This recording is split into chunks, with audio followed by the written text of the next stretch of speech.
So when you come to Furr High School, you're gonna see a lot of trees all around the school. I'm gonna go talk to the teacher who's behind all of these trees and how they're using these trees to teach real world lessons to students right here at Furr High School. Let's go.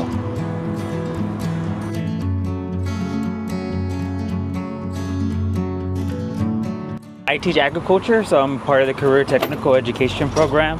And for our program in general, we're really focused on careers and hands-on learning and getting our students to understand that what they do here, they can also take it to a career or take it to a university. And everything that you see from the shade, it wasn't there prior, and now the students are able to enjoy it. I always try to remind kids that legacy is not just for the adults, it's actually legacy is what they leave here at Furr. Being able to connect that to the other academics is something that a lot of students never had the opportunity to have. Talk to me about what we're seeing here right now. Well, right here, what you see is a canopy of the legacy of the students before us. So what I want people to always remember is that these trees weren't here.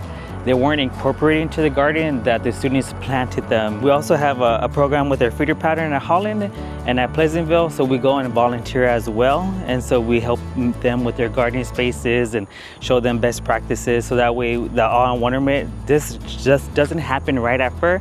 It starts being sparked at the elementary and the middle school level. The soil's enriched by their hands, their sweat, their hard work ethic.